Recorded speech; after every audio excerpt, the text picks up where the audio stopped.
Indonesia has once again been rocked by a powerful earthquake, a reminder of just how active this region really is. Sitting right on the Pacific Ring of Fire, the country experiences dozens of strong quakes every single year. Authorities have been urging people to stay prepared, keeping emergency kits ready, knowing where to evacuate, and following safety drills. But when the ground suddenly starts to shake, it's never easy to stay calm. According to local reports, this latest tremor was strong enough to be felt all the way in northern Papua New Guinea. Residents there said they felt light shaking, but thankfully no serious damage was reported. Experts believe this could be part of a larger tectonic movement along the boundary between the Pacific and Indo-Australian plates, one of the most active fault lines in the world.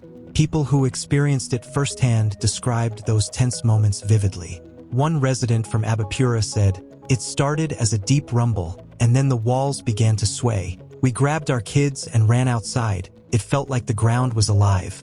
Emergency teams and humanitarian groups are now on alert, ready to step in if more help is needed. Power companies are working to restore electricity, and local officials are warning everyone to stay clear of damaged buildings. Meanwhile, scientists at the U.S. Geological Survey have confirmed that the quake measured around magnitude 6.5.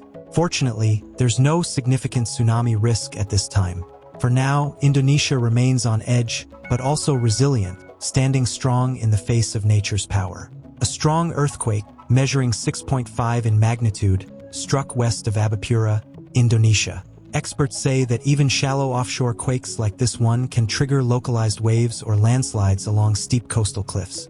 The world is once again watching as Indonesia faces the challenge of improving its early warning systems and raising awareness in high-risk communities. Despite the constant threat of earthquakes, the resilience of the Indonesian people is inspiring. Communities quickly come together to recover, rebuild, and prepare for future emergencies. Regional authorities and global monitoring centers are keeping a close eye on the situation. Aftershocks are still being recorded in the area, ranging from magnitude 4.0 to 5.1. These smaller tremors are reminders of the enormous geological forces shaping the Indonesian islands. Residents are urged to stay calm, follow official safety instructions, and keep updated through national and international news. Disaster response teams are focusing on areas with communication disruptions and the most structural damage.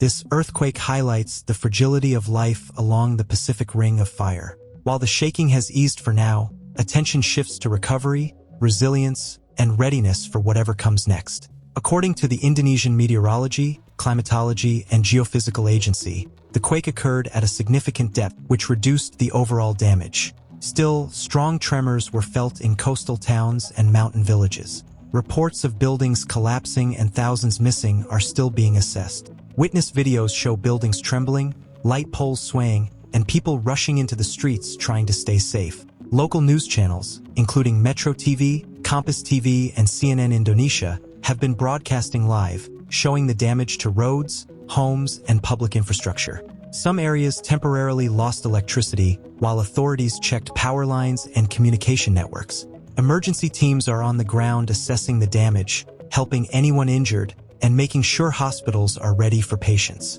Some areas temporarily lost electricity, while authorities checked power lines and communication networks. Emergency teams are on the ground assessing the damage, helping anyone injured, and making sure hospitals are ready for patients.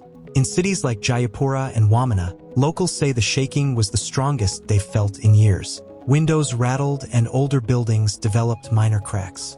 Disaster agencies, volunteers, and police are inspecting roads, bridges, and public facilities. Schools and offices are temporarily closed until safety checks are complete.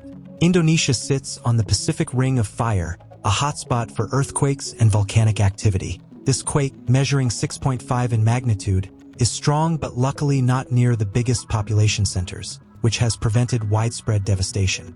Early today, a magnitude 6.5 earthquake struck about 120 miles west of Abapura. The tremor was felt across several provinces and even on nearby islands. People rushed out of homes, offices, and schools as the ground shook beneath them. Local and international seismic centers report that the quake occurred roughly 30 kilometers underground. Because it was relatively shallow, the shaking on the surface was much stronger. In Abapura, Jayapura, and surrounding coastal areas, the shaking lasted several seconds. Videos from the scene show buildings swaying, objects falling, and people gathering in open spaces to stay safe. Early reports indicate that some homes and public buildings have cracks, and minor landslides have blocked a few hilly roads, making access to some villages difficult. Emergency teams are on high alert across the region. Indonesia's Meteorological, Climatological, and Geophysical Agency says there's no immediate tsunami threat, but authorities continue to monitor the situation closely. We'll keep you updated as more information comes in. Stay safe and make sure your loved ones are accounted for. If you found this update helpful, make sure to hit that like button, subscribe, and turn on the notification bell so you don't miss the latest breaking stories from around the world.